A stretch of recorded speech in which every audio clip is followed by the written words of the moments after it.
It's trash day, I'm putting you out, it's trash day. Putting you out, it's trash day. Putting you out of my mind. It's trash day, I'm putting you out, it's trash day. I'm putting you out, trash day. I'm putting you out of my mind. Now I'm gonna clean up, now I'm gonna clean up, now I'm gonna clean up the house. I'm taking all your garbage, taking all your garbage, taking all your garbage. Oh, it's clobbering time! Welcome back to another Can Crushers podcast. I am your host, Mark the Mark Martinez, and if I had the rights to cult of personality, I would be playing that this weekend. Yeah, you know where I am. I have the CM Punk tattoo. I cried along with that man, but we'll get there. We will get there. We're pushing the beer to the side this week, and I'm already into the maker's mark. I'm ready to go. This is going to be a welcome back episode, a holy schmolies episode, a little bit of everything episode, and that's including for Can Crushers because we also have some cool breaking news that I've been teasing all week. You've seen pictures on the old social medias and everything like that. We have something awesome coming up. But I want to say thank you. Over the last 2 weeks, we've had some spotlight shows again. We had a really cool, I hope you guys really enjoyed the episode I put together of all Ethan's interviews from a couple years ago.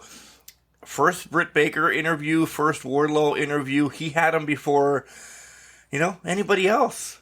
He had his YouTube. I hope you guys went to the Mark and Ethan show on YouTube and you got to watch some of those. Our favorite one was the Eat It or Wear It challenge. So if you haven't watched it, head over to YouTube to watch that. But I hope you enjoyed the interviews that he had. Still, one of my favorite is with the fraternity. Those were awesome. They really were. I love those guys. I love independent wrestling. Guys, you know IWC where it's at. Imagine where it's at. OVW where it's at. Okay. Nonetheless, last 10 days or so, pretty hectic. Wrestling in Dynamite in Pittsburgh. You had title changes. Britt Baker shows up on Rampage and pretty much takes over Pittsburgh. That same Friday night, because you guys have watched wrestling, and we don't need to talk about it. That same Friday night, I had a wedding. My mother-in-law got remarried. I got a little tanked. My wife got really tanked. She was dancing on tables and chairs. So that's a bonus. There is footage. I am going to start working on putting that footage together, so maybe some of that will leak out for some of the Can Crusher fans that know and love my wife. No, I'm lying, because that will have me killed and ran over and put in a garbage truck, or something like that. But busy couple times within the last 10 days. Couple times? What the hell am I saying, Mark? Busy couple weeks here, but we're back on schedule. We're back on schedule. We're going to plow through, and everything is going to keep going with Can Crushers. You notice some changes. The English professor taking his time away. Chad step away too. There's some things going on here on Can Crushers, but that's all right. We plugged through. Mark has always been here for you. Mark will continue to bring Can Crushers Wrestling Podcast to you. That brings me to the number one thing, non-wrestling related, that I want to bring up this week, and it just proves that thank you, Can Crushers. This means the world to me. This is unbelievable. A couple weeks ago, I got a Facebook message from somebody. She wants me to leave her last name out, so her name's Courtney, all right? We'll just leave it at that, but she said, please leave the last name out. Fine and dandy. I got a Facebook message from Courtney. Hey, Mark, what is your address? I'd like to send you something. And I know I've met Courtney before, but you're always wondering if maybe Courtney now hates me and I'm going to get a bag of shit in the mail or what have you. So I had it sent to, my place of work, which is perfect, right? If it's a bomb, it's going to blow up my place of work, and I'll be good to go. I'll still be alive. I'll be on, I don't want to say social disability or anything, because I'm usually not at the office. Yeah, I could get myself into trouble. But nonetheless, I get this package at work, open it up. Okay, it's not a bomb, it's not a bag of shit or anything like that. But in it is this little wound up thing in a letter. So, as my mother always taught, you open the card first, you read that. So, you open the letter first. And I'm paraphrasing, but I have it. Dear Mark, I have been a Can Crusher fan since 2018, and we actually met in 2019 when you came to the Davis Arena and did coverage for the OVW Combine. Hopefully you make it back to OVW real soon. I agree. I would have liked to make it in August, so maybe we can do September, October. It's definitely in the works to get back down to OVW. I have a lot of friends down there. Daniel Spencer, Ryan Mosley, Dustin Jackson, Cal Hero. The list can go on, and I kind of like Al Snow too, so we can, bond over some more liquor somewhere. I'm alright with that. So yes, OVW, the return right there. Courtney, in the works, just getting there. Okay, second part. I sent you this flag because I saw a post on Facebook of you supporting the U.S. women's national team, and others did not like the post. I also love this team. In fact, Tobin Heath is my favorite. Love Tobin. I do, but I've always been a Kelly O'Hara fan. Please don't let anyone take the love of the game or support of your favorite team away, no matter what happens. I hope you like the little token of gratitude I sent to you, and I hope you hang it in the studio. So, alright, you guys will see the picture on the thumbnail. It's a little 11 by 17, not a little, 11 by 17 is a pretty nice size. It's an 11 by 17 size flag of when the United States women's team won the FIFA Cup a couple years ago. Man, I love it. I absolutely love it. Courtney, thank you. Keep crushing the podcast, as you have the most diverse guests on the show, and you can tell they love talking to you. Courtney, I know exactly who you are. Plus, I know you on Facebook. So, yeah. This is amazing. This has been something that it means a lot. I know you're friends with me on my personal account, and you follow Can Crushers as well. So, yes. It's 11 by 17 and it is a flag, but I'm going to do something different. I'm actually going to put it in a frame, an 11 by 17 frame, and put it up because I'm very frame oriented in the studio, but this is really cool. It is the picture of all of them, Megan Rapinoe and Hallie Krieger, Kelly O'Hara, Tobin Heath, the list can go on and on, Carly Lloyd, all of them. Holding that trophy up, and that means something. You guys know I've followed the soccer team since I was working with the Seawolves and everything 10, 11 years ago, and I clung on. I love these girls, and I love you, Courtney, for sending this to me, because that's really cool to see that you saw that. I posted a simple post and somebody went nuts, and then wow, and then it just came from there. But nonetheless, thank you, Courtney, for sending me that flag. You're right, I will not let anybody bring me down. I will support this team going forward forever and ever, and this will be hanging in the studio. So thank you very much on that. It brought a tear to my eye. It really did, knowing that I have friends and fans out there that are willing to send me something like that, taking your hard-earned money and buying me something that's really awesome. That really is. It touches me. Thank you very much. I cannot continue to, thank you. I'll say thank you for the next hour and a half of the show, just so you know. So, Courtney, thank you. Speaking of tears in your eye, and it's clobbering time and everything, two big main points I'm going to talk about this week on the show.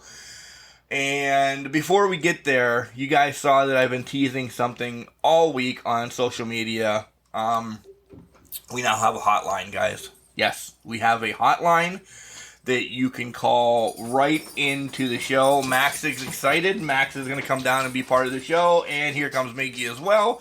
So this is the point of the show that they're pumped about, that you can call in, maybe talk to them.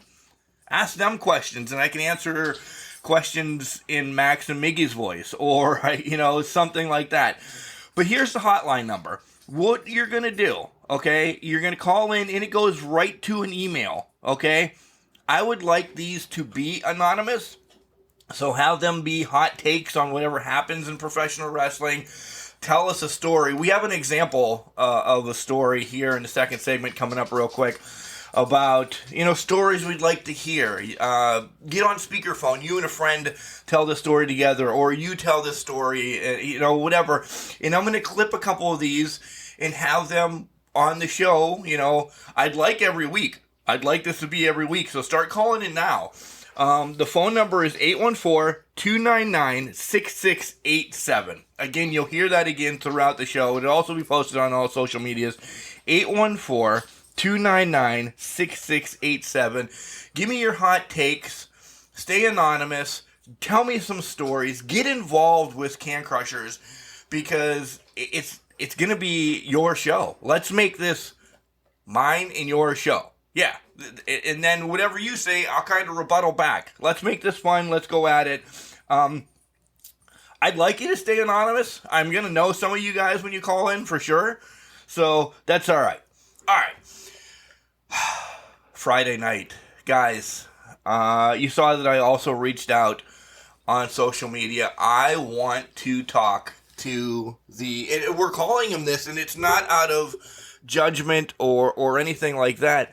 I want to talk to the crying CM Punk guy. He's not the only one that shed a tear Friday night. He just had it broadcasted nationally, worldwide, everything, because it's all over the internet now, so it's everywhere in the universe. He's not the only one. Guys, this is what wrestling is about. The emotion that happened Friday night when we had the return of CM Punk.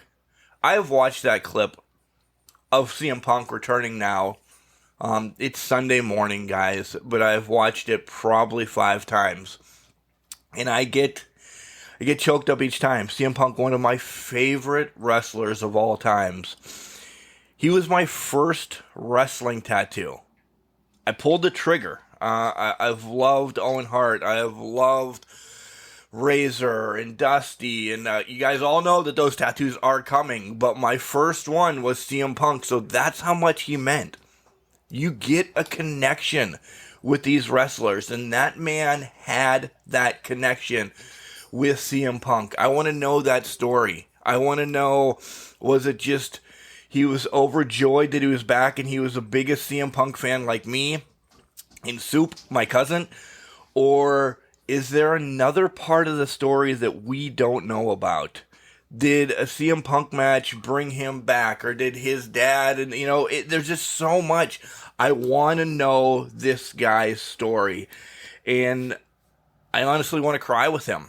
I would love to have him on the podcast. So if you guys, Tommy Dreamer's also reaching out for him for Busted Open. I will give them their props as well. So, guys, if we can find this guy for the wrestling community,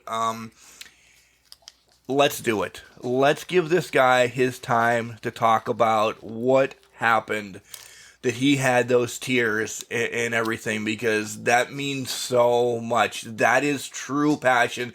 That is the wrestling that I grew up on. It really is. And even though the English professor has taken some time off of the podcast for sports and other things and has taken some family time, it's okay. We still talk.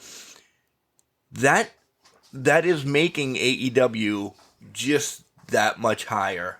We talked about how they are, if you want to say, and I'm coming to terms now that I'm okay with both of AEW and WWE doing their own thing. AEW is focusing on the wrestling fans, and WWE is going to be entertainment. And we'll talk about SummerSlam here in a minute. But what happened Friday night was true raw emotion, and Kelly even asked me, she's like, "Are you crying?" And I had a tear. I legit had a tear. I didn't think CM Punk would ever come back. And then it came to AEW to bring him back. And I want to talk about some of this. Chicago went ape shit. I know you guys have watched it by now. If you haven't, get on YouTube and watch it. Chicago went ape shit. And you saw right off the bat, Punk was so emotional. Fans were emotional. The announcers even felt it. I mean, I don't... Yeah, Taz says he's got goosebumps on whatever he said. But you could hear those 15,000 people just explode.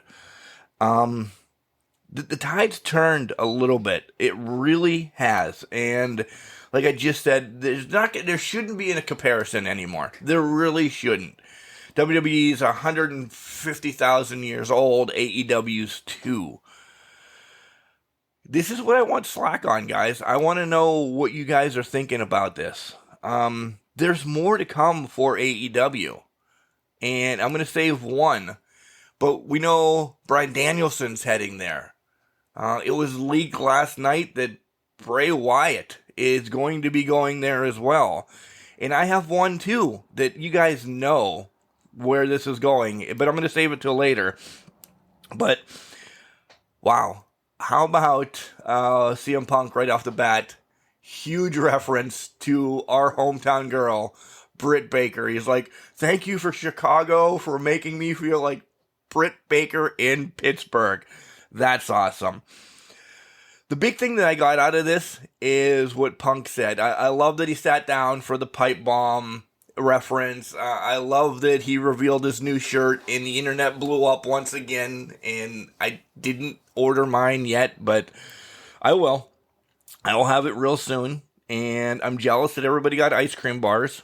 I really am. They weren't the old WWF style ice cream bars, but shit, they were free ice cream. What fat garbage man doesn't like free ice cream? We all do.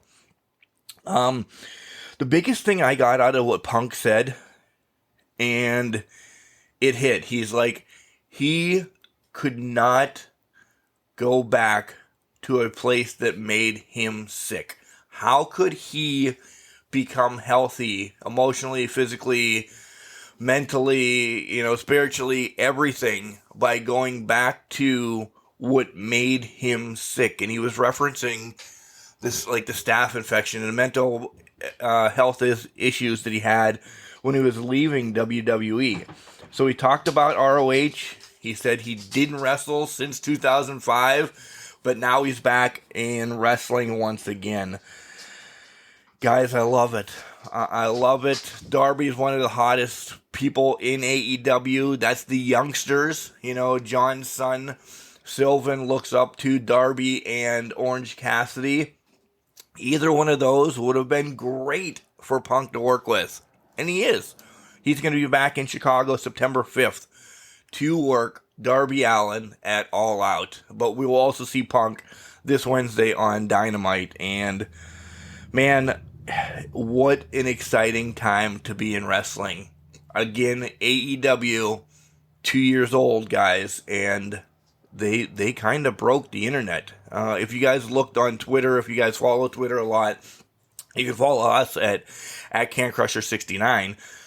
But CM Punk, best in the world, Chicago, and there was GOAT, I think, and one more, maybe Rampage, of course, everything was all within the top 10 hashtags Friday night as soon as this happened. Recently this morning, I was reading from some wrestlers, old school wrestlers, that had said they should have saved Punk for the end. I don't know if they could have. As soon as Rampage was on air, CM Punk they were screaming for CM Punk. Just going nuts, screaming for CM Punk. So I would have to imagine the whole time they were taping Dark Elevation, CM Punk was being chatted. So Was he going to be saved to the end? I don't know. That's a Tony Khan question. That's a AEW production question. But I think they did it right. I really do. I think they did it right, having him come out right off the bat. Because say a match runs long, or say a segment runs long or something, and then you're pushing Punk to say, dude, you only have 10, 15 minutes. This went on for 20. This could have gone on for 25. This could have been on half the show. Because, and I don't mean hijacked, but the fans hijacked the show by chanting CM Punk so much that 15,000 people were louder than, anybody with a microphone. I don't care. That was true, raw emotion on that return Friday night. And it was unbelievable. And I'm going to take a sip of my whiskey right now because I'm getting choked up again because it just meant so much. And he was raw. He was, no pun intended, he was raw about everything. And I think he's got more to say. And I think he'll slowly open up about what's going on. And this is going to change the dynamic. I think you're going to grab a lot of those older school fans that were Punk fans that were disgusted. And it's going to bring them to AEW. And remember, I will always preface this and say, AEW is 2 years old. They're making waves. Yes, they do have a billionaire owner, and WWE has billions and billions and billions and billions and billions and billions of fans and dollars. But things are changing. Things are changing. Now on to SmackDown from last night. Not SmackDown, Mark. You're an idiot. SummerSlam from last night. We get two big returns as well. And overall, I did not like SummerSlam. I thought it was still a glorified Raw, SmackDown combined. Some of the matches we've seen 150 times. But as I sat and I watched SummerSlam, again, I'm going to reference Talking to the English Professor. And I'm going to read it verbatim as I text it to him once I go into my text. But we get the return of Brock Lesnar at the end of the show. And we get the return of Becky Lynch. Okay? Couple of them. Good, yeah. But we'll get to the Becky Lynch thing. As I watch, this is what I sent the English Professor. As I watch this, I'm reflecting on what we talked about earlier. AEW is truly an indie wrestling with some acrobatics thrown in. WWE is just entertainment anymore. That is truly turned into a soap opera with 100 high spots. Does that mean I'm going to stop watching? No. This is now me adding additives to the text. Does that mean I'm going to stop watching? No. I just have to look at it as a different way. Both companies are going to do their own thing. Both companies are going to continue to follow along with their, air quotes, storylines or their MO for wrestling.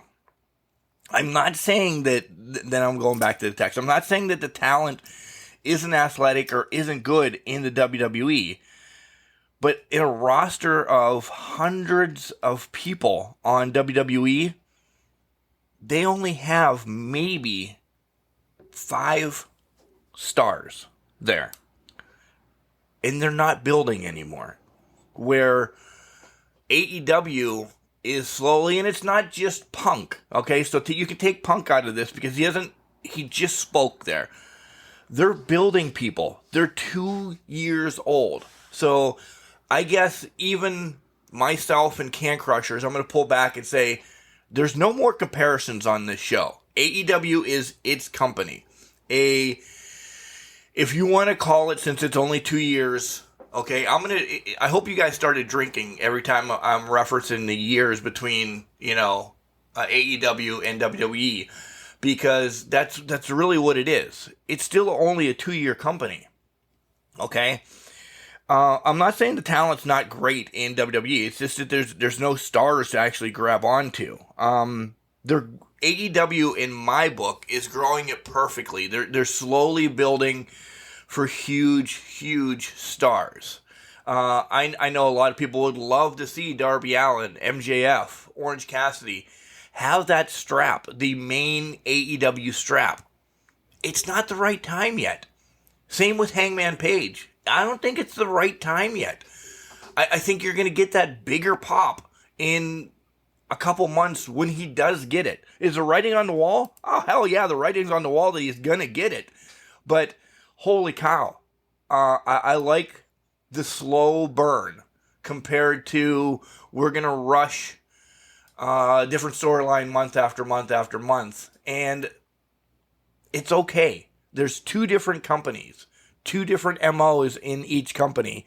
So, yeah, talking myself right into a quandary today. Again, guys, call in 814-299-6687. Leave me your hot take. But let's run over SmackDown real quick. SummerSlam. I keep saying SmackDown. Let's run over SummerSlam real quick. We get new tag team champions on Raw. RK Bro defeat AJ and Almas. I'm happy about that. I really am. I want AJ away from Almas. I want AJ doing his own thing. I think he's better than a tag team champion. So, okay. Eva Marie and Alexa, man, the crowd hated Eva Marie.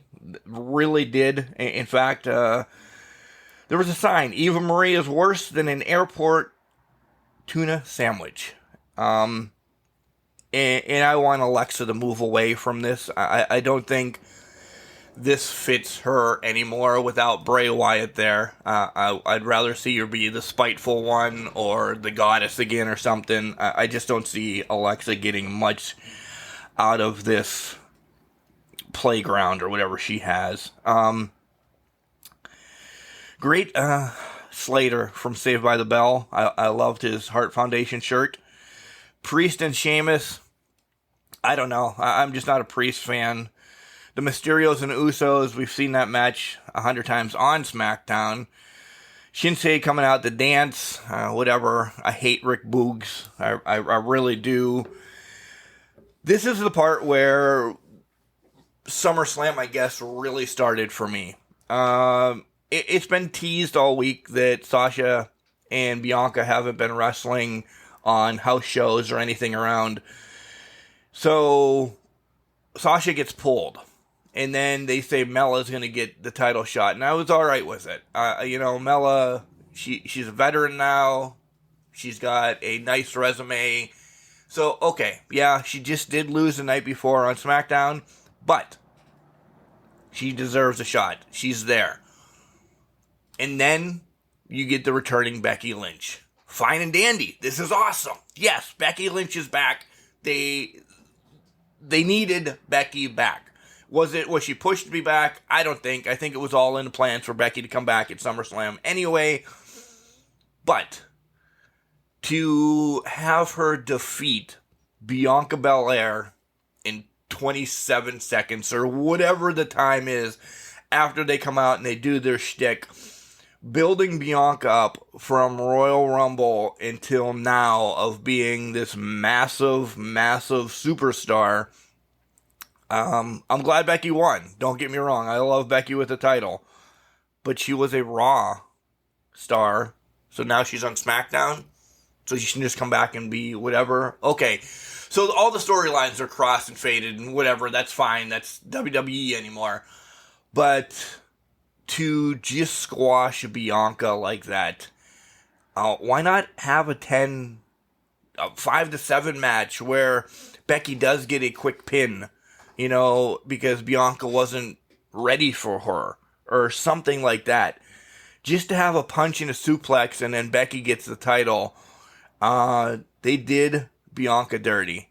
They really did. They really pumping her up, and then boom, they just pull the rug out from underneath her. And do we get a heel turn from her? Because Becky's face for a little bit or what's going on. Again, that's why I'm so involved in wrestling, because even though like I'm pissed about this match, there is storylines to be able to come out of this. So I'm pumped to see where they take it, but I just feel that they did Bianca dirty with literally not even having her have a match. Jinder and Drew, okay, that was a Raw match. Flair, Ripley, and Nikki. Guys, you know how much I shit on Charlotte Flair. I really do. But again, a text sent to the English Professor last night.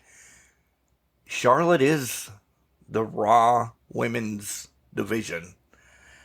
Ripley has not shown me anything. Nikki, as much as I love the superhero persona, I just don't think those two carry the clout that Flair has.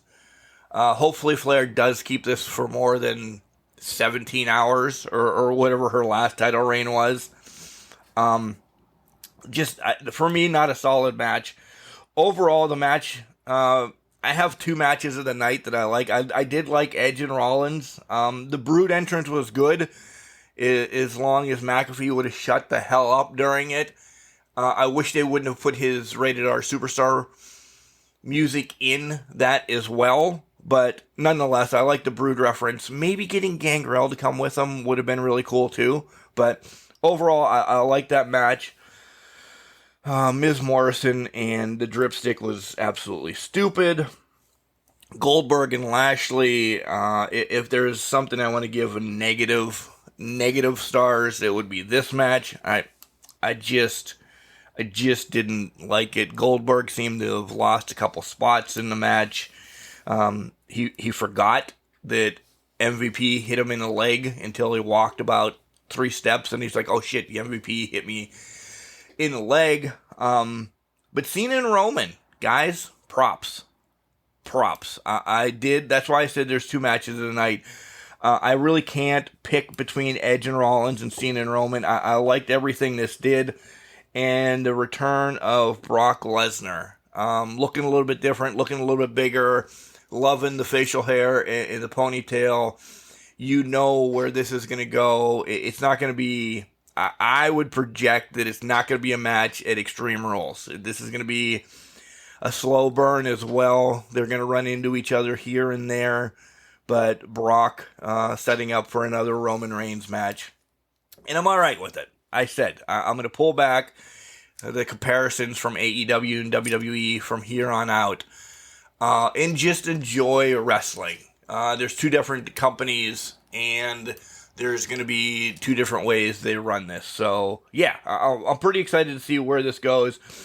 Everybody's bitching about the part-timers coming back. I think you sometimes need them in the WWE. I really do. All right, guys, that's all I'm going to talk about this week here in the first segment. The second segment is going to be the release. You'll hear me pump it up because it is pre-recorded.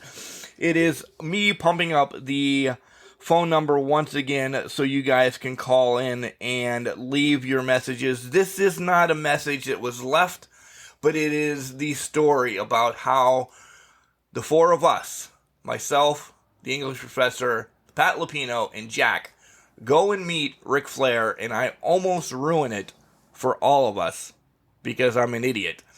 So you'll hear that story, and those are the type of stories I want you guys to call in with, or again, if you guys want to call in with hot takes, you'll be able to do that. So right after you hear from Al Snow and Collar and Elbow, you'll go right into that and hear Mark almost ruining the meet and greet that we had set up with Ric Flair. Guys, don't forget Collar and Elbow. Great hats, hoodies, tees, sweats, all that great stuff. Go to collarandelbowwrestling.com and check them out.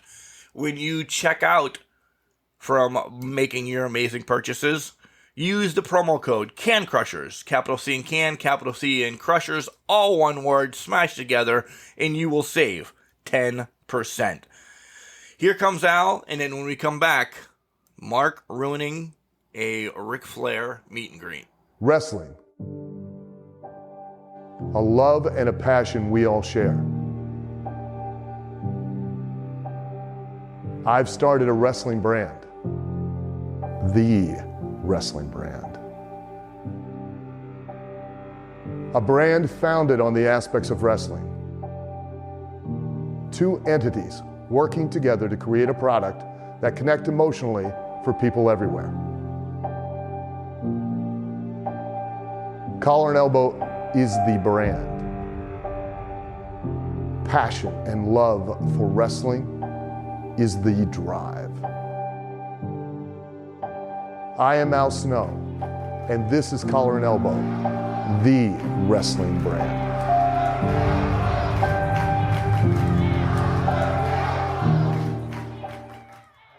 Hey, this is Bass Jesus Billy Starks, and you're listening to the Out of the World podcast of Can Crushers. And welcome back to Can Crushers, guys. This is a segment I've been talking about for a long time. You've heard bits and pieces of it. This is the time that Mark gets thrown under the bus because, holy shit, I almost ruined the whole event for us four. Joining me right now is the English professor, John, the Junkyard Dick. Pat is back, and we have a new member of the show. We call him Barry Windham, but his real name is Jack. Gentlemen, how are you? Doing fantastic. Great. Thanks for having us, Mark. Awesome. And just for old time's sake, can I throw this out there? Yeah. Welcome back, Can Crushers listeners. It is I, the English professor from the County of Kings, speaking the English of the Queen. Ooh. Now I bet I everybody misses that. now I have to send you a That royalty sounds check. great. Now I have to send you a royalty check. Wonderful. Guys, I brought these guys all together because this is a new released segment, a new thing that we're going to be doing, and you guys are going to be the first ones to find out. I want you guys to call in to this new number here on Can Crushers. It's 1-814-299-6687, and tell us your wrestling stories. Now, we're doing a little bit different today. We're all on Skype doing this, and I figured this is the best way. You guys have been waiting to throw me under the bus for about 3 years now, so we finally got everybody together to do this. But when you call in, tell me a story about you meeting, maybe Bruno Sammartino in a bathroom or a McDonald's or something, or just a cool wrestling story. And, I'll compile them all up, and maybe you'll be able to hear them on an upcoming broadcast, and I'll say a few words about it afterwards. But it's an open line for you guys. It goes right to a voicemail. You have about 3 minutes to record your story. I'll splice it up, make it sound really good, and throw it on the podcast, and it'll be great. But today is... I'm just going to leave it to John to go first. This is the Ric Flair debacle that happened about 8 years ago in Altoona, Pennsylvania, and it was all my fault. So we'll get it out of the air right there. Before John goes, can I just give a little, just lay a little bit of runway there? Yeah. Okay. I'm probably the only, I apologize. I don't watch wrestling and I don't drink beer, so this is probably the worst podcast for me to be on. But I used to drink beer. I used to a lot. But Ric Flair has a special place for me, even as somebody who doesn't watch wrestling. I threw a birthday party for my cat years and years ago. And John called and just said, hey, would it be all right if I came to your party, pretended to be Ric Flair and wrestled a box? And just having known the English professor for so long and having seen him wrestle so many boxes in the back of the pizza shop that his parents owned, I thought nothing of it. And so we had the cat birthday party, and John shows up, and we're having a good time. I have people from work there. I have just a mix of people who have never been to Ridgeway, let alone the back of the pizza shop. And then I say, we have a special guest for you, ladies and gentlemen, Ric Flair. And John proceeds to come out, and you might not mean to put you on the spot, but No. What did it sound like? So I did we did a whole angle. This ran for a while, Jack. Well, yeah, it did. Yeah. Two parties. It went over 3 parties, actually. Yeah. It was 3. Oh, yeah, it did. I wasn't expecting you to actually be Ric Flair. Can you give us a taste of what that sounded like, or is that yelling too loud in your house? Boy, it's been a while. I do remember one of your guests saying afterwards, whispering, "That's the best Ric Flair impression I've ever seen." So apparently that was pretty good. But what I did was I took, at the time my daughter was an infant, so I took her Pampers box, and that became a character, Pampers box. And there was a feud between Ric Flair and Pampers box. And the first match was in the house, was in your living room. We set up the couches, pretending they were the ropes of the ring. Ropes, yeah. But then it spilled to the outside into your living room. And I'll never forget there was a couple, good-looking young couple, man and a woman, eating. And I kind of walked past. I was in nothing but shorts because I was wrestling a box. Imagine that. And I walked past them, and I chopped the box, like, towards them. And it's like I wasn't even there. They just ignored me. Which, excuse me while I have this guacamole here where they stick right over a naked Ric Flair rolling around my dining room. Yeah. But this went on forever. Like John wrestled the box, and then we had a party for work where only a few of those people. The box went over, by the way. The box won the championship. The box totally went over. The box won, and then we had like a work party where I worked, and maybe only like 3 or 4 people at that party were at my cat party where they saw John, and I had him show up. John, do you remember this, John? You showed up at the party, and you started screaming right in the middle of the party, challenging Pampers box to a rematch. And like all these old ladies are there, just we didn't explain it to them. Some guy just shows up and starts screaming about all the stuff that he owns and how he's great and wears the best suits, and he challenged a Pampers box to a rematch. And the finish was one of the girls. I don't remember her name. She was a good friend of yours that was at the party. She was my valet for the evening, and when I gave her the cue, she lit a cigarette and passed it to me. And this match was outside. This was a steel cage match. The rematch, The rematch was outside. I had stage blood. And I remember like I had the box grabbing my head and raking it against the fence. And I screamed. I did a really good Ric Flair scream. Let me see if I can redo it.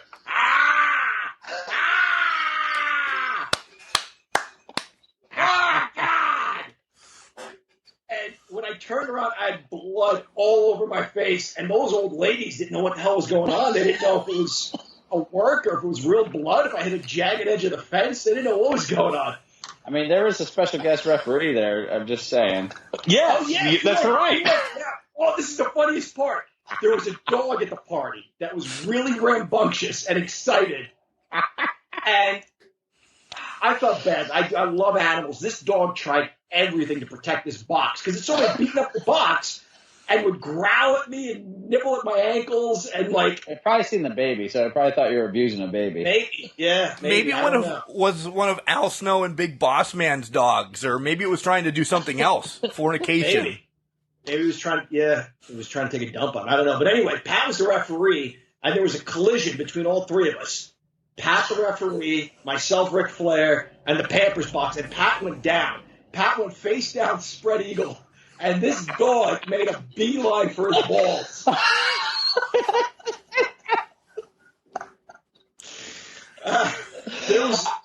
There was no pretending he was knocked out because the dog was like all over his, He's supposed to be knocked out, then all of a sudden you just see his legs snap shut. But your friend handed me a cigarette. When I gave her the cue, she lit a cigarette and handed it to me, and I burned Pampers box one eye, a la Johnny Valley, Mark. Yeah. And threw the cigarette aside and got the pin and reclaimed my championship. Yeah. So this saga went on for numerous parties, and because of it, and just because of John's impression of Ric Flair and just his personality, I came to like this guy, even though I wasn't a huge wrestling fan. My own exposure really was watching it with you guys every now and then. We'd go to a match, and it was always fun.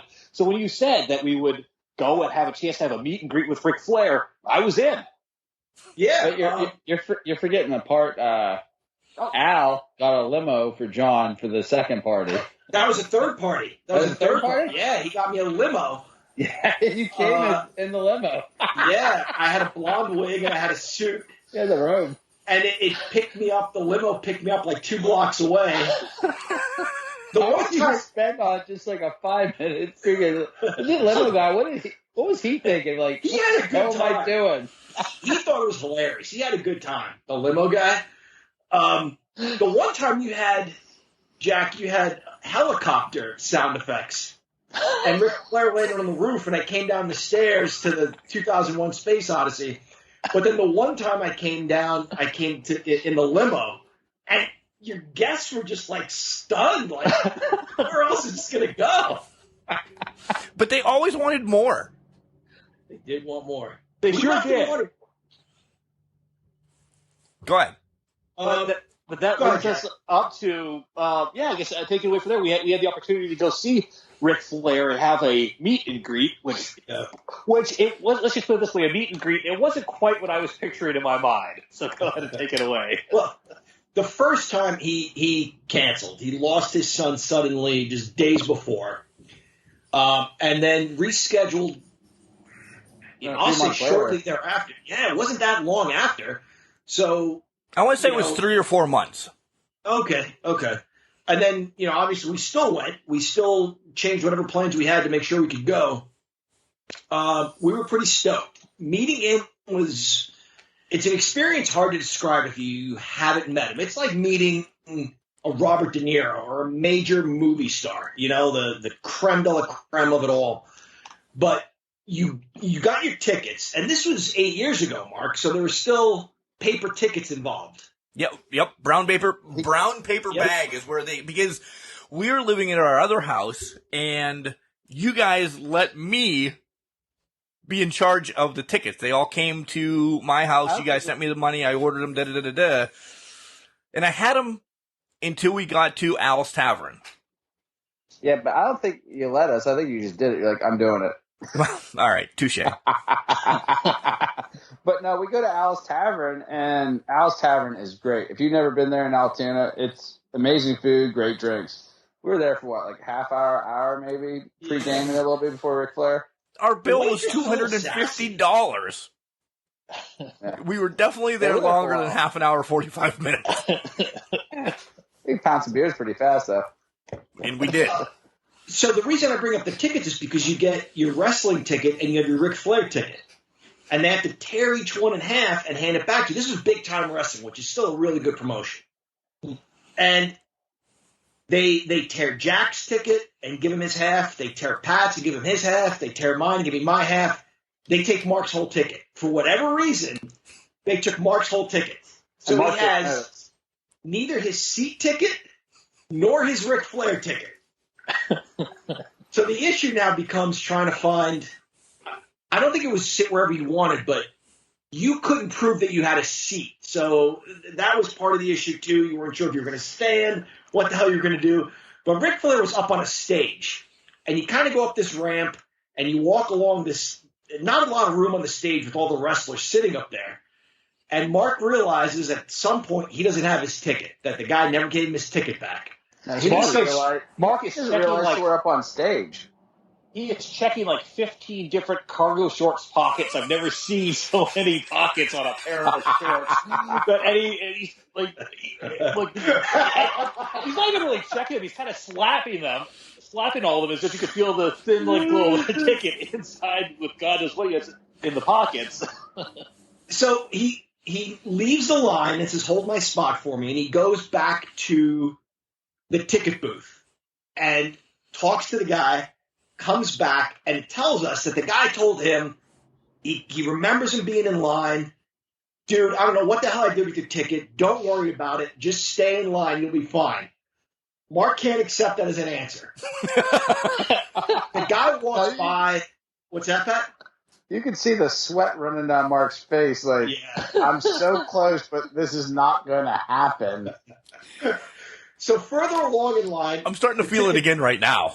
It wasn't that easy. The guy walks by. I think they call that the douche sweat.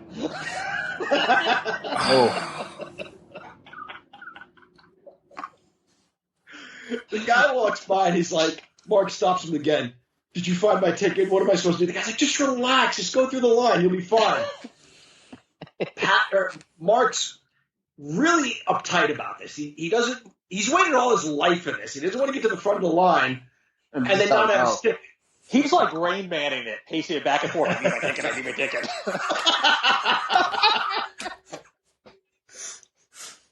When we finally get to the line, we see the people in front of us. You know, there's a guy at the table. He's like, ticket, hand your ticket, hand the ticket. Mark's like, oh, shit.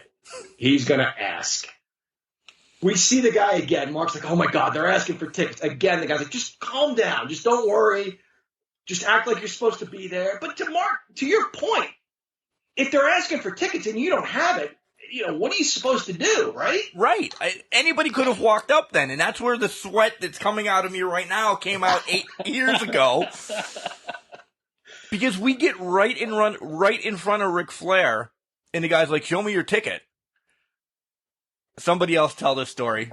Because what do I do?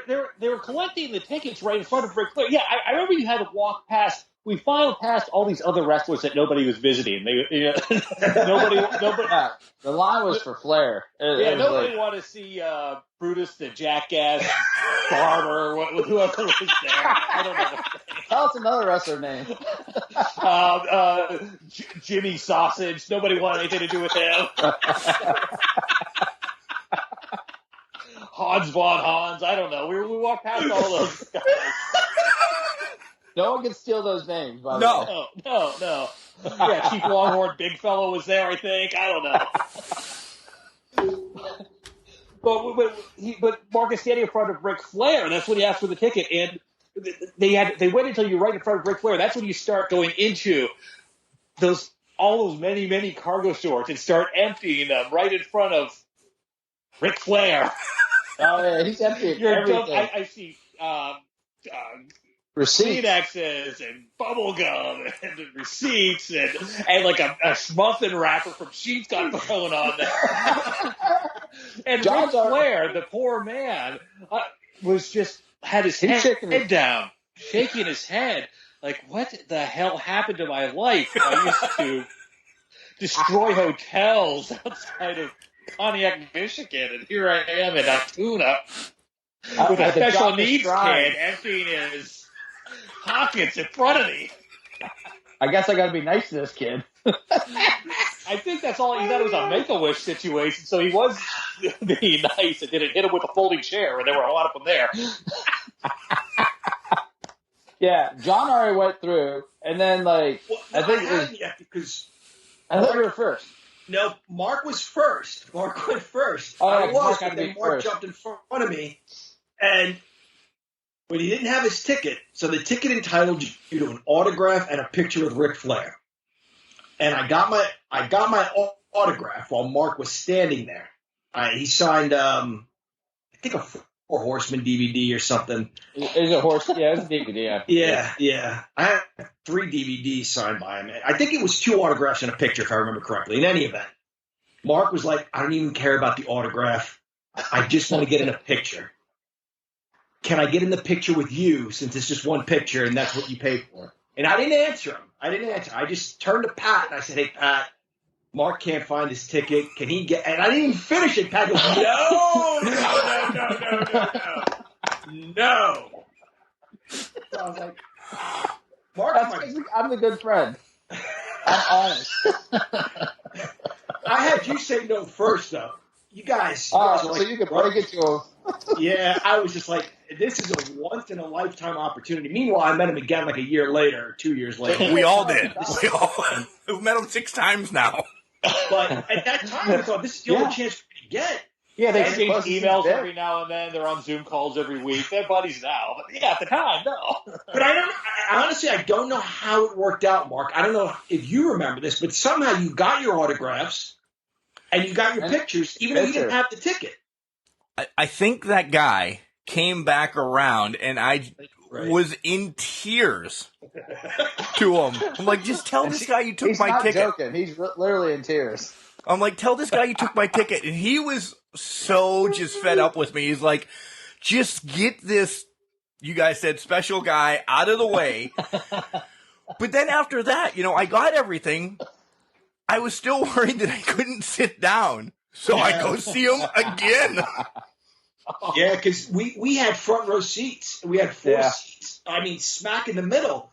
But if somebody decided to come up and take your seat, Mark, what were you going to do? You didn't have a ticket to prove that was your seat. I don't have one. They took it. So this is the fifth time you had to go up to that guy, right? Yes. About that, yeah. Minimum. What did he say to you the last time? He's like, just sit with your group, and now he's pissed. He's literally pissed off at me. Because he's like the promoter. Because we went to big time wrestlings before this, so of course me looking around, I know who's who by then.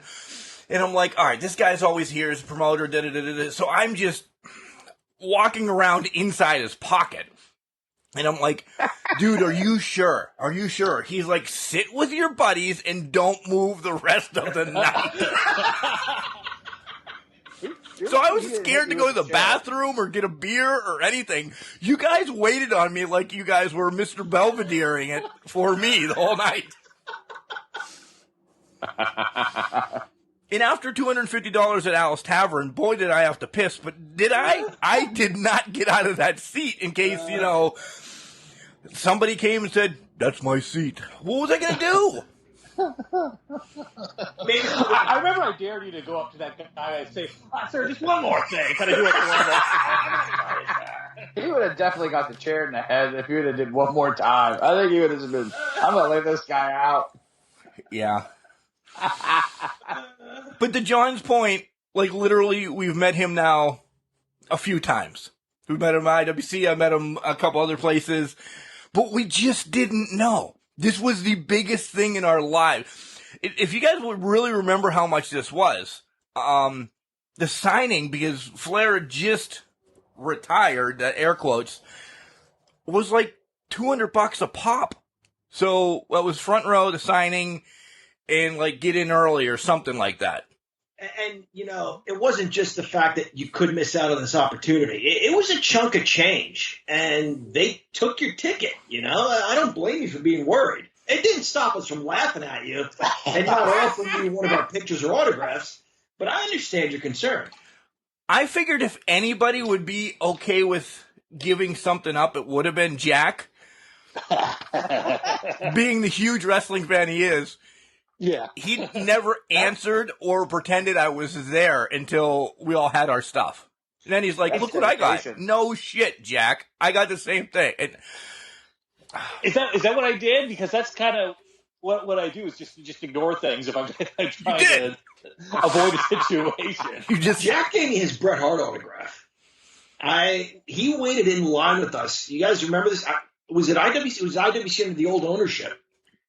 Well, Plummer was there as like the backstage guy, but it was in Meadville, the very first Night of Champions we went to. Boy, was that ran horribly. Three and a half hours? Yeah. Or the hallway to go to him was just like you're sweating profusely just to wait to get up to him. They're like, hey, Brett, hopefully I don't sweat all over you. It was horrible. Just to show you what Ric Flair means to Jack, we get to the front, and I see a sign that says additional autographs, $10. I'm like, I'll buy another autograph. And Jack is still buying another autograph. I don't care to meet this guy, take my autograph, which was unbelievable to me. He's like, give me whatever you want to have signed, and I'll just use it for my, with my ticket, which was unbelievably gracious. I'm forever indebted. But you still were not going to give up the Ric Flair opportunity. Yeah, it's Ric Flair we're talking about. And really, if we want to talk about Ric Flair just for a second, I am not a wrestling guy, as we've established already, and the only time I really watched it was when I was a kid, and there was a corresponding cartoon and a cereal and toys in the 80s, and they had all that together. So it was, to me, it was like Masters of the Universe or G.I. Joe. It fit into that category. But beyond that, I would know Hulk Hogan, Andre the Giant, but Ric Flair kind of was under my radar. And until that cat party, and then just seeing him and you showing me the videos, the guy is a showman. I mean, he is funny. I mean, we really get a kick out of a guy who just, I think you boiled it down once. He basically gets up and just screams about all the stuff that he owns. And he brags, and there's nobody who's Space Mountain. Space Mountain, yeah. And then, but And I briefly listened to, because it was Ric Flair, a podcast that he had at one time. And it seemed like everybody who came on, all the guests, were talking about how nice of a guy he really was, but also how big of a spender he was, and would regularly have $2,000 bar bills, which, puts us to shame at Al's, But he's a fascinating guy in a lot of ways. He really is. I'll say there's something about his magnetism, because I remember talking to you about this after the party, or during the party, after my Ric Flair impression. I went back and changed in my own clothes. When I was cutting the promo, I said, if there's any woman out there between the ages of 18 and 28 and isn't wearing a training bra, then I got a private jet ready to take us both up to Space Mountain. And a couple of girls at your party were, woo! And I was like, holy shit. And I remember talking to you about that, and you said, yeah, there are a couple of girls that clearly are not wearing training bras, and they're really proud of what, they have and what they were endowed with.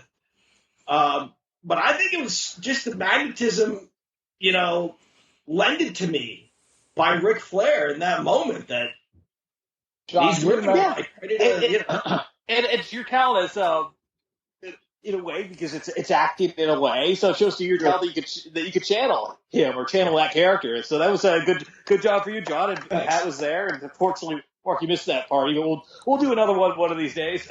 Yeah, 30 years later, bro. Yeah, well, sure. John, do you remember the promo We'll you throw it at cut? your house, though. All right, yeah, we can do anything at this house. North Broad Street. The promo I cut is Ric Flair? You cut it in front of Ric Flair. After you met him, you went down the stage and you just said probably like 3 minutes of like his Strutting. everything he's ever said in 3 minutes. And he looked at you and he laughed and he's like, yeah. He's like, he gave you like the nod. I did do that. I forgot about that till this very second. You're absolutely right. Wait, what? Like, I did the whole thing like I just said. Like, if there's a woman between the ages of 18 and 28, I think is what I said. And I said, what's causing all this? And he just kind of forever. And so is Ric Flair. And yeah, diamonds are forever, and so is Ric Flair. And you got a kick out of it. Jack, so your parties, he practiced at your parties, and until he met Ric Flair, he just cut the perfect promo. And Ric Flair was like, oh, this guy's good. Well, we'll have to continue the Ric Flair saga at Mark's house, because those parties were a real pain to clean up after. Yeah. I'm all for it. If you guys want to come here, we'll just destroy the studio and go after it. I'm all right. We'll clean up the studio afterwards. Hey, you guys remember Ric Flair that night, though? He was a lot of fun. I mean, he was. He apologized to the fans, which he did not have to do, and explained he had a funeral to go to, which was there was no need to even go into that. But then, he started saying stuff that just 8 years later would not fly. And he's talking to these women. He's like, you get up. And then the girl gets up. He's like, not you. Which she was beautiful. The girl stood up. He's like, not you, the one behind you, the one I want. And her husband, her boyfriend, or whatever, was laughing. He's dancing and singing her a song about what he's going to do to her tonight. And in the ring, he was great. When we were doing pictures, and maybe it was just me that he really was hating his life over, but I go back and I look at the picture that I took with him, and I can see it from here. He looks a little, not disgusted, just bummed in the picture. No, it was certainly the circumstance, yeah. Mark. It really, because when we saw him a few years later. Yeah, that I didn't have my ticket. That was the circumstance. Well, he was the no, I agree. Dancing, goofy guy. But when he stepped in the ring is what I'm saying, he clicked it on. It was a transformation. While he was taking pictures, in between pictures, the guy just buried his kid, and he was having a tough time. You can clearly see that. But when we would go to take the picture, whoever was taking the picture, he can turn that on pretty quickly. And then, to your point, Mark, once he was in the ring, it was his stage. He was a completely different guy. Yeah, you didn't know anything happened. Absolutely. Yeah. Guys, thank you for sharing this tonight or this afternoon or whenever you're listening to this podcast, because I remember a lot of things from this night. The sweat has come back. And as John was doing his whole 3-minute spiel, I was just relieved, like I won a gold medal or something. I was like, like I just pulled off a hoax or something, and I didn't. I really had a ticket. I was just like, oh my God. Because I wouldn't have been able to get into the venue if I didn't have that. Right. But it was the Flair thing. I would have been fine standing in the rafters with Sting. Not that he was there. Just standing there and then coming down later and saying, hey guys, that was a great show. It was the whole on the stage, bringing it back, thinking, this is, I'm never going to get this chance again. Something's going to happen. Da-da-da-da-da-da. I was inside myself. Beside yourself? Both. Oh. I was going to say that. No wonder why they're going to kick you out. Yeah, I would kick you out too. Pat could be inside himself, but that's a different story. That's a different story. That really is. All right, gentlemen, we have more wrestling stories to tell.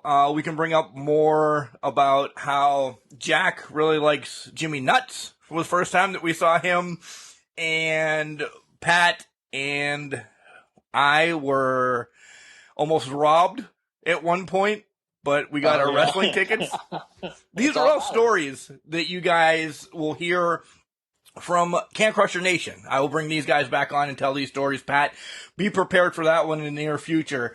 But guys, share your stories. Share your stories with us here on Can Crushers, because we'd love to hear them. We'd love to laugh with you, make fun of them, make fun of you like they made fun of us. All you have to do, again, is call 814-299-6687. It goes right to a voicemail, and share your story, and you'll hear it here on Can Crushers. John, Pat, Jack, I love you guys. Thank you. This was awesome. What a blast this was. I figured that we have to start with the best. Absolutely, and I think you did. It was a fun night, and we got to do it again in person one of these days soon. For sure. Thanks for having us, Mark. Hey, it's the most wham-tastic, jitterbugging, fanny pack and bum-bagging, fanny pack kid Cal here when, well, you are listening to the Can Crusher podcast. And we're back here on Can Crushers, guys. I hope you liked that story again. Trust me, that gets brought up anytime we go to wrestling, even if it's anything that there's not a meet and greet involved, that I almost ruined it. And I really didn't ruin it for them, because my best friends were just going to throw me under the bus, even though I put the money out and I said, hey, let's do this. They're like, no, we're not sharing anything. John wouldn't even let me be in a picture with them. That's all I wanted to be in a picture. Nothing. No. That best friends. Hard to find them. 814-299-6687. Again, call in and share your stories like that. If you met a wrestler in a bathroom, if you have a story about driving down the road and you saw Elias, who isn't Elias anymore, eating Taco Bell and he flips you the bird, anything like that. Those are the stories I want to hear here on Can Crushers. Guys, 814-299-6687. It'll take you right to a voicemail. I do everything on the back end to get them on the show. Leave your story. I say stay anonymous in case you want to drop some words or hate or anything so nobody comes at you. But if you're feeling froggy and you want to leave your name, cool. I'm all right with it. As long as you're all right with it. That's your disclaimer right there. Again, call in. Guys, tonight is NXT TakeOver. And my thoughts are, this is going to blow SummerSlam out of the water. It really is. Karrion Kross against Samoa Joe. I think you see Joe win. I really do. And I think Karrion Kross, because you've seen him with this whole Jeff Hardy shtick, I think Kross is going up. I think he needs to. The only downfall is you lose Scarlett. You really lose Scarlett, as she's not been involved with Kross on Raw. So I'm kind of bummed about that. What other matches? You have Raquel Gonzalez against Dakota Kai. I don't know. I don't know. I love both of them. I really do. I really do love both of them. I'd like to see Kai get it, though. I do. Being the dastardly little Dakota that she is, I'd like to see her get that. Walter against Draguva. Again, I botch it even when they say it. I don't see Walter losing. I think he's just too awesome. Ridge Holland making a return. I'm pumped to see Ridge again. Another match that I can't wait to see, LA Knight against Cameron Grimes with Ted DiBiase for the $1 Million Championship. If Grimes loses, DiBiase must be Knight's butler. I don't see Grimes losing. No way they're going to make $1 Million Man a butler. But if they do, the story is continuing to grow and be fun and everything. This has been a nice shtick part of NXT. But I think we're going to see a lot of change in NXT here going forward. And again, the main event is going to be Kyle O'Reilly versus Adam Cole. 2 out of 3 matches. The first fall is a traditional wrestling match. The second fall is a street fight. And the third fall, if necessary, is a cage match. Guys, here's my big prediction. This will be the last time you see Adam Cole in NXT. Yeah. I'm throwing it out there. His contract is up. He signed a little extension to do this. I think this is the last time you see Adam Cole, baby, in NXT or WWE. I think he's heading over. He's going to head over and be with Britt Baker, DMD, on AEW. And that will also change the realm of AEW again. As I said, Daniel Bryan, Bryan Danielson, whatever you want to call him, pretty much confirmed that he's going to be on AEW. Bray Wyatt, it came out last night. Not pen to paper yet, but he is essentially signed on. You have Malachi Black. You have Andrade El Idolo. You're going to see these releases head to AEW, and they're going to be pumped up. Buddy Murphy as well, probably heading to AEW. It just changes the whole realm of wrestling.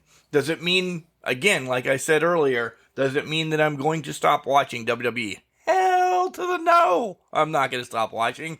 I grew up on the shit. I love it. Through hard times and bad. There's been some bad times in WWE. Doesn't matter. I'm a wrestling fan. I'm a sports entertainment fan. And that's going to be the difference between both of them. You're going to get wrestling. And the English professor brought this up. It's going to be an indie style of wrestling, which a lot of us love anymore, on AEW. You're going to get that. Fine and dandy. Love that. You're going to get the entertainment spots on WWE. You're going to get an emergence of both of them on Impact. You're going to get the pure wrestling on ROH. So stop shitting on each other. Stop. If your best friend does not want to watch WWE anymore, fine. There's more common ground. You guys are both going to be fine going to sit in an indie show that you don't know anybody and you're just going to go watch wrestling for a night. Talk about that. Don't hate on each other anymore. Just love wrestling for wrestling. Hell, you know what else you could guys do? You could go to cons together. We're going to Celeb Fest. Myself, John, and Pat Lupino in October in Baltimore. There's wrestlers far and wide from different realms there. We're going to go. We're going to have a good time. We're going to meet wrestlers. We're going to have a blast. We really are. Guys, don't forget, WrestleCade is still on as of now. Everything's on as of now. Let me always say that in a precursor. WrestleCade's out there right after the Thanksgiving holiday. Of course, Thanksgiving, my favorite holiday. It's right around Kelly's birthday, so I give her that weekend to be by herself, and she's all right with it, because as long as we celebrate our anniversary at the beginning of the month, she's good. She's always said that. WrestleCade continuing to announce more and more. Jessie Bell's coming back. Tracy Smothers' daughter to get out again. Goldilocks, old TNA, they've announced some of their cool things that they're doing. They're going to do a TNA early years meet and greet, Q&A. So that's going to be awesome. Tom Pritchard, Kane's going to be there. They announced Danhausen. They just continue to pump this up. WrestleCade's going to be a huge event in Winston-Salem. There's still tickets available. First, second, and third row are not. But general admission, guys, for 3 days is only $69. Get a hotel, stay there, whatever. WrestleCade's an awesome event. I speak about that one more so because I went to one of them. And I have not been to a Slubfest yet, but we're going to check that off here real soon in the beginning of October. So look at those. Go to those. Meet your favorite wrestlers there. They have a little bit more time to interact with you and talk and everything. I just can't wait. Going to Slubfest in October, I can't wait to, see Britt again. She's going to be there. Chelsea Green's one of the big ones. The Killer freaking Bees are going to be there. Again, check them all out and just go and spend some time with your wrestlers there. You're going to be able to get autographs and so on. And they always do a little bit something that isn't advertised, which is really cool. Guys, again, thank you for supporting Can Crushers forever. This has been something that started by a pipe dream a few years ago, hanging off a garbage truck, talking. But this has blown into so much more. I have wrestlers coming on from all over the world. I have listeners coming on and listening from all over the world. And now I have amazing people like Courtney sending me gifts of just, stay tried and true to your fandom and love what you love. And that's what I want to continue this to be. Love what you love. Love professional wrestling. Remember the first time you watched it. Remember sitting with your grandfather, your uncle, your dad, whoever, and said, man, this is really cool. Can I rewind my mind all the way back to remember the first thing I watched with my grandfather on a Saturday night at 6:05? I couldn't tell you.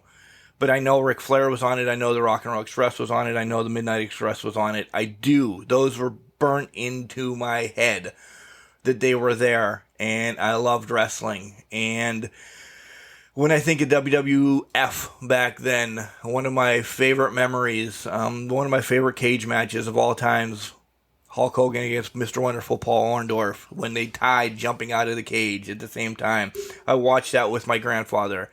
Going to the Great American Bash, guys, you've seen the picture of me painted up as maybe a Sting, maybe a Road Warrior. It all depends on how my mother and father put the face paint on, with my jams and my Hawaiian shirt, carrying my styrofoam plastic WCW NWA Championship on a Fullington bus.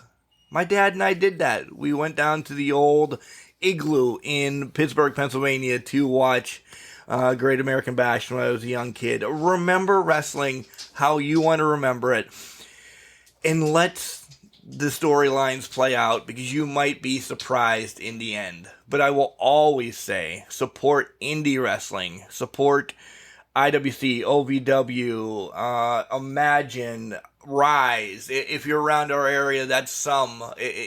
You guys know your indie promotions all over where you are. Go and support them. Meet the stars before they're stars and they're on the bright lights, and you might not get to see them again. But guys, just enjoy wrestling. That's what it's all about. That's what this podcast is going to be. How much we love wrestling and how we can continue to grow this crazy fandom that we have. Again, call in. I've said the number 100 times. Call in. It'll also be attached. Call in. Give me your hot takes. Give me some stories about you going to wrestling, you meeting a wrestler here or there, whatever. And we'll interact that way. It's an easy way. And you'll hear your voice on Can Crusher, so I'm pretty pumped about that. Guys, check out all our social medias. It's Facebook, Instagram, and Twitter. It's all at CanCrusher69. You'll find us. There's groups, there's pages, there's tweets, there's pictures, there's everything. Continue to interact with us. We also have an email if you like doing it the old school way. It's cancrusher69@gmail.com. Send in those. We'll read some messages. And don't forget, I haven't said this in forever. You know, if you can rate us, give us 5 stars, leave us a comment, like, share, do all that cool stuff so we can continue to grow. We'd like to have your voices get on, and so everybody can hear you guys as well. Again, call in. I really want to push this call in thing because I think that is where you'll leave me a hot take and I'll be like, no freaking way that's going to happen. Or, yeah, that's a great idea. I didn't think about that at all. Because that's what this is going to all be about. I want to interact with you guys more and more and more. Let's see how many of you guys bring me next week. Maybe it's 1, maybe it's 2, maybe it's 3. I mean, I'm not going to I will make a whole show about it in time. But each week I want to add at least 1 or 2, 3 possibly, just to get it going and see how it goes. There'll always be hot takes in the first segment of Can Crushers about what's going on in professional wrestling. We're going to dive into everything. So guys, keep on crushing it. Keep loving us because I love you. And that's all that matters. We love wrestling together, and that's what it's about. Remember, just because you're trash doesn't mean you can't do great things. It's called a garbage can, not a garbage cannot.